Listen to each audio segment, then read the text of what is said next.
എൻ്റെ ഷോൾഡർ ഒന്ന് തിരുമ്മി തരൂ, നല്ല കഴുത്ത് വേദന. ഇവിടെ 50 വയസ്സ് കഴിഞ്ഞ് എനിക്കില്ലല്ലോ നിന്റെ അത്രയും ശരീരം വേദന.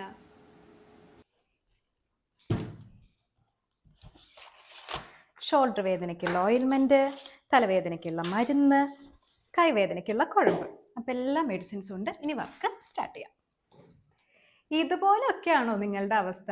20-ഉം 30-ഉം പ്രായമൊക്കെ ആയപ്പോഴേക്കും ശരീരവേദന ഒക്കെ സ്റ്റാർട്ടായോ? പല പല ഡോക്ടേഴ്സിനെ കാണുന്നതിന് മുന്നേയും ഒരുപാട് മരുന്ന് കഴിക്കുന്നതിന് മുന്നേ ആയിട്ട് നമുക്ക് കുറച്ച് ചെറിയ ചേഞ്ചസ് വരുത്തിച്ചാലോ?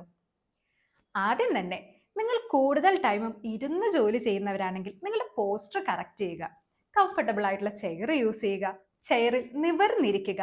ഒരുപാട് നേരം ഫോൺ തല കുനിച്ച് യൂസ് ചെയ്യുന്നുണ്ടെങ്കിൽ അത് സ്റ്റോപ്പ് ചെയ്യുക. രണ്ടാമതായി നിങ്ങളുടെ വൈറ്റമിൻ ഡി ഒന്ന് ചെക്ക് ചെയ്ത് നോക്കുക. വൈറ്റമിൻ ഡി കുറവാണെങ്കിൽ അത് നിങ്ങളുടെ കാൽസ്യം അബ്സോർപ്ഷനെ ബാധിക്കും. കാൽസ്യം കുറഞ്ഞു കഴിഞ്ഞാൽ എല്ലുകൾക്കൊക്കെ ബലം ഉണ്ടാവുമോ? ഇനി മൂന്നാമതായി എക്സസൈസ്. മസിൽ റിലാക്സ് ആകാനും മസിൽ സ്ട്രെങ്തൻ ആകാനും ഫ്ലെക്സിബിലിറ്റി കൂട്ടാനൊക്കെ ഈ എക്സസൈസ് നിങ്ങളെ സഹായിക്കും. അപ്പോൾ ഈ വളരെ സിമ്പിൾ ആയിട്ടുള്ള കുറച്ച് കാര്യങ്ങൾ നിങ്ങളൊന്ന് ശ്രദ്ധിച്ചു നോക്കൂ.